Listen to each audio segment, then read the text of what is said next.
Shalom a todos, bem-vindos ao canal Ouça a Torá. Vamos dar início ao Midrash da Parashá Ki-Tavu. Bikurim, os primeiros frutos. Moshe ensinou a Bnei Israel uma bela mitzvah que eles cumpririam na época do Beit HaMikdash. Imagine que você é um fazendeiro em Eretz Israel. Você possui campos de grãos, pomares, vinhedos e plantações de vegetais.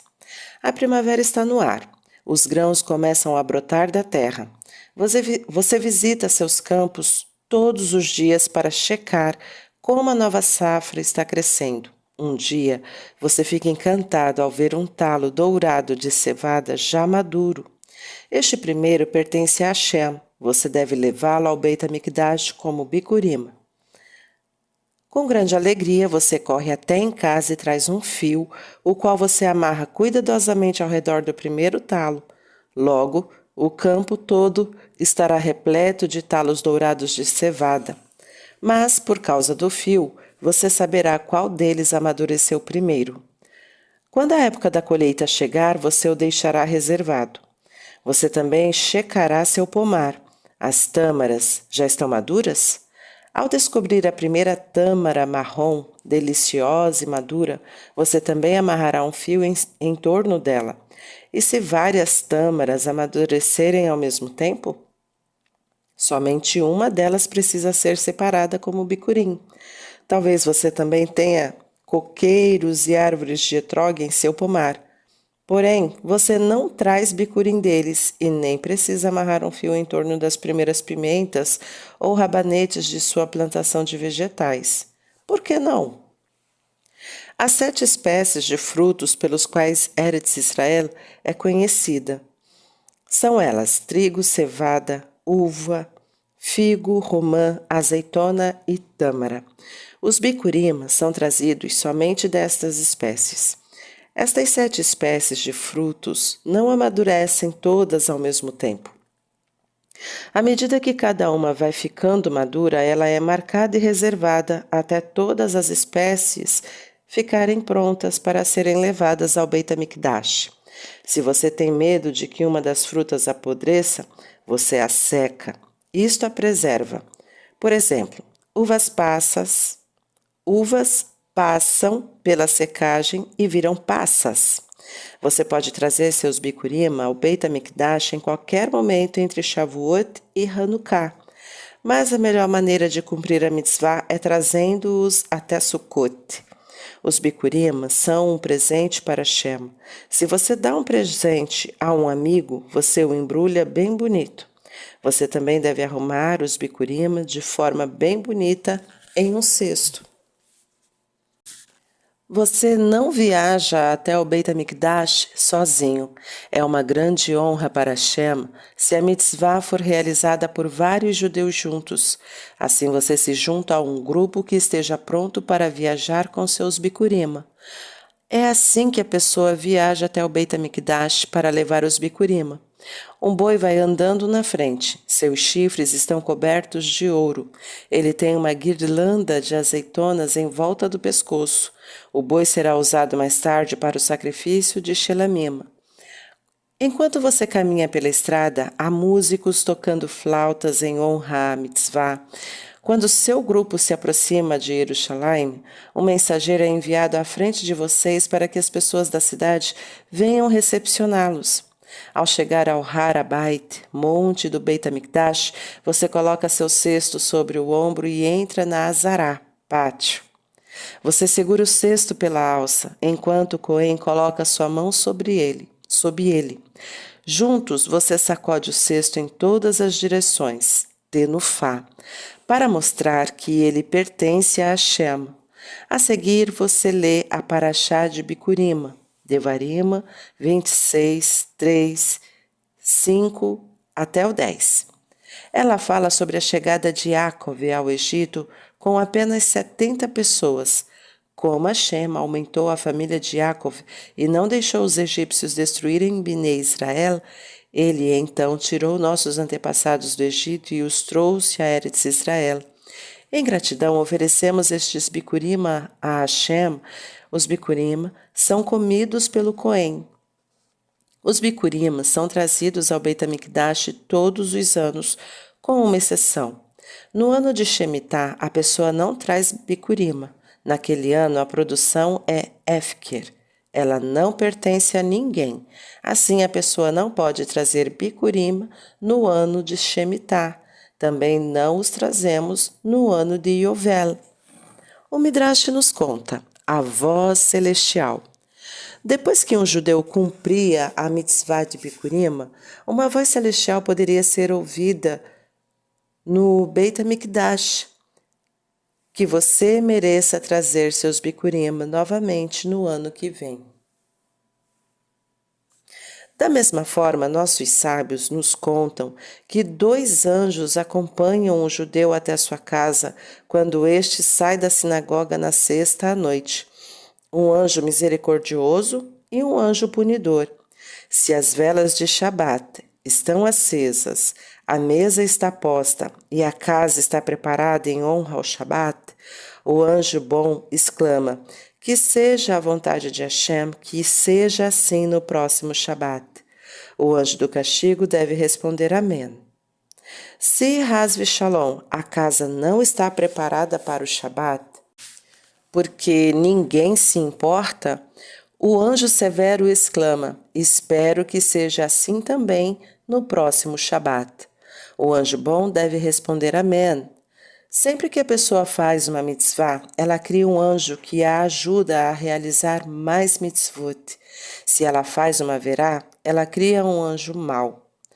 Os judeus devem declarar que separaram todos os Masrut. Os membros do Shevet Levi recebem vários presentes de Bnei Israel. Estes incluem terumá para o Cohen e maaser, dízimo, para o Levi.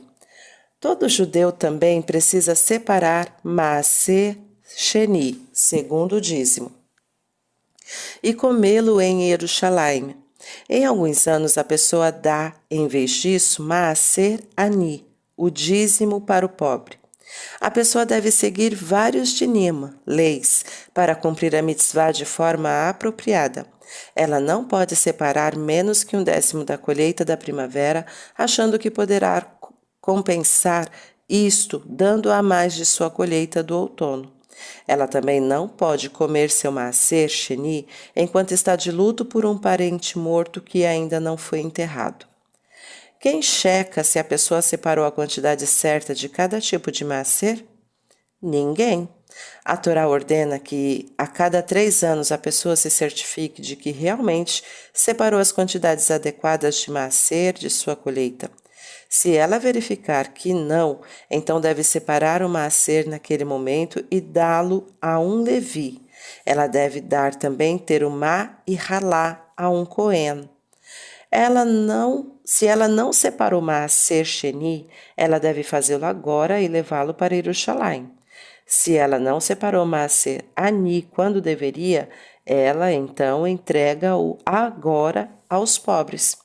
No último dia de Pessah, do 4º e do 7º ano de cada ciclo de Shemitah, um judeu deve recitar Vidu e Maaser, que é uma declaração de que ele cumpriu todas as leis de Maaser.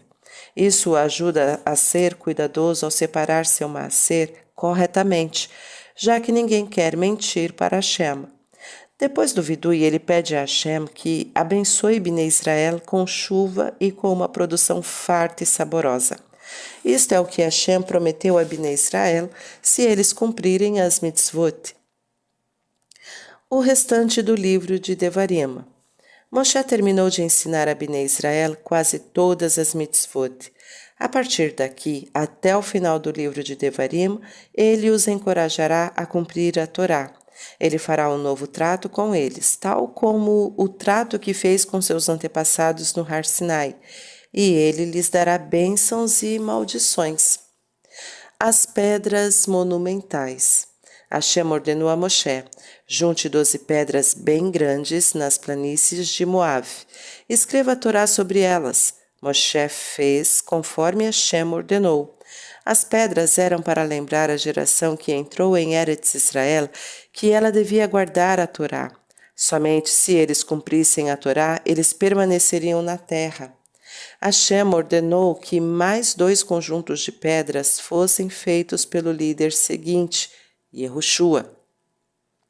Primeiro, Yehoshua e Bnei Israel atravessariam o rio Jordão para entrar na terra. Yehoshua colocaria 12 pedras no local onde Bnei Israel atravessariam o rio. Segundo, outras 12 pedras seriam removidas do Jordão e levadas até Har Eval. Esta é uma montanha que fica no centro de Eretz Israel. Yehoshua e Bnei Israel tinham que construir o Mishbeach com as pedras retiradas do rio Jordão para oferecerem korbanot a Hashem. Depois de escrever a Torá sobre as pedras do Mishbeach, Bnei Israel tinham que separá-las e carregá-las de volta à fronteira de Eretz Canaã. Elas seriam deixadas ali como um memorial, como as instruções de Moshe foram seguidas na época de Yehoshua. Uma história do livro de Yehoshua, a miraculosa entrada de Bnei Israel em Eretz Israel. Como você sabe, Moshe morreu no deserto.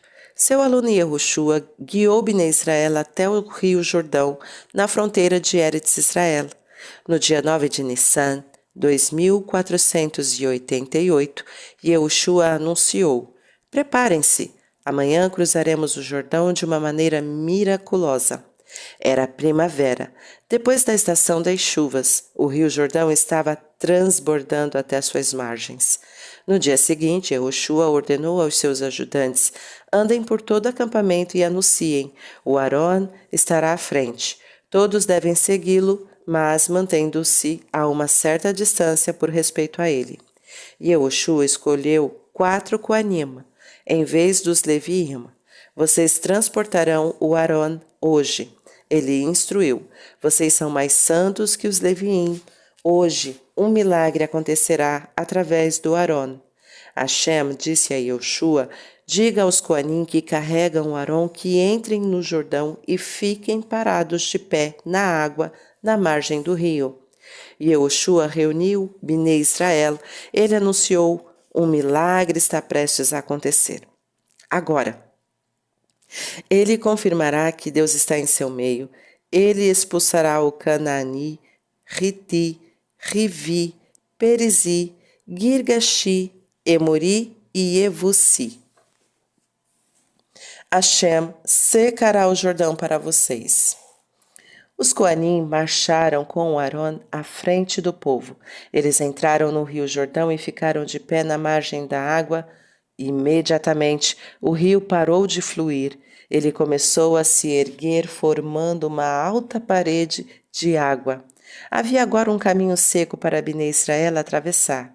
Os Koanim permaneceram de lado, em pé na água, próximos à margem oriental do rio, até todo o povo atravessar em segurança para o oeste. Então eles recuaram até a margem oriental. A parede de água começou a se desfazer dentro do rio, que rapidamente se encheu novamente de água, tal como antes do milagre. Os Koanim permaneceram na margem oriental do Jordão, enquanto o restante de Bnei Israel estava em Eretz Canaã, na margem ocidental. Como os Koanim passariam? Outro milagre aconteceu. O Aron se ergueu sozinho e carregou os Koanim, e assim mesmo atravessando até o lado das pessoas. Estes milagres encheram Bnei Israel de temor. Eles disseram: "Vejam o quanto Yehoshua é grande. Ele mereceu se tornar líder depois de Moshe. Nós o escutaremos como escutamos Moshe." E Yehoshua fez como Moshe ordenou na Torá. Ele colocou 12 pedras no rio Jordão, no local onde Bnei Israel atravessaram. Estas pedras lembrariam as gerações futuras do milagre. Yehoshua continuou a cumprir as ordens de Moshe. Ele disse a um homem de cada shevet que carregasse uma das pedras do Jordão. Bnei Israel levou estas pedras enormes com eles até o Har Eval. Com as pedras, eles construíram o Mishbeach ali.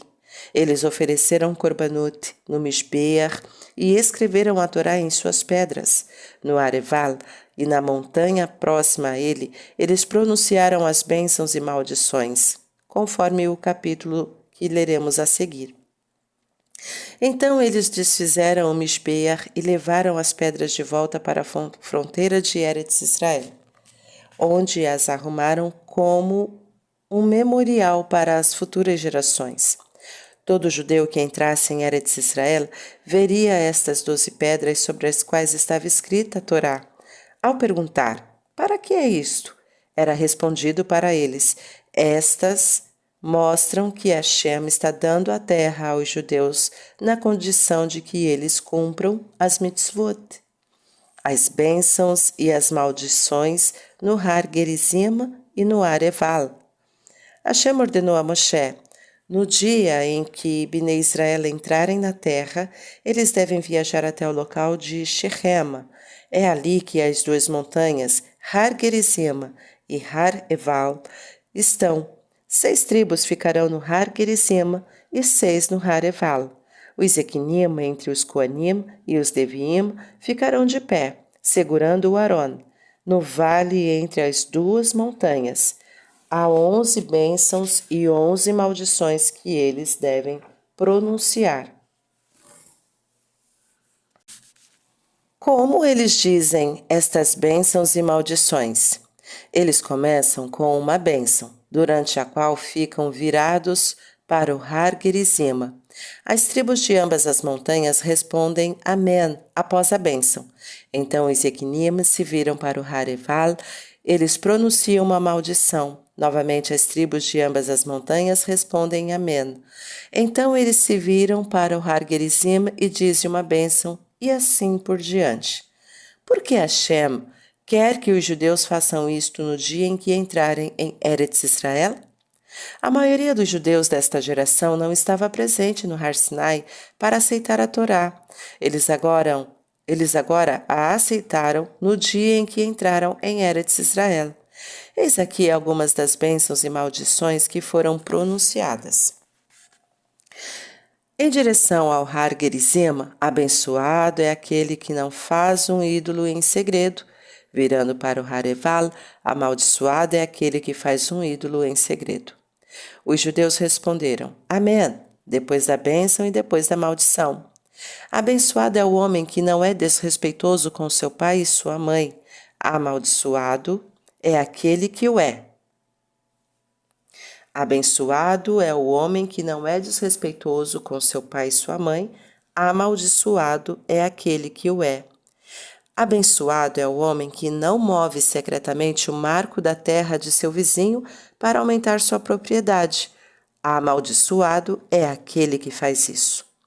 Abençoada é a pessoa que não aceita suborno para condenar à morte um homem inocente.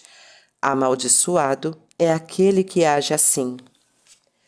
Abençoada é a pessoa que cumpre todas as palavras da Torá. Amaldiçoado é aquele que não cumpre. Esta foi a última bênção e maldição. Ela não é contada como parte das bênçãos e maldições, visto que não trata de uma mitzvah ou haverá em particular. Trata-se de uma advertência geral para os judeus cumprirem a Torá. Por que estas 11 mitzvot foram escolhidas entre os 613 mitzvot da Torá? Uma resposta é que Moshe previu com nevoá que os judeus transgrediriam estes mandamentos em particular. Por exemplo, Moshe sabia que Avshalom, filho de David, se rebelaria contra seu pai. Ele, portanto, amaldiçoou aquele que não honra os pais. Quando Moshe amaldiçoou a pessoa que faz um ídolo, ele estava pensando em Mirra.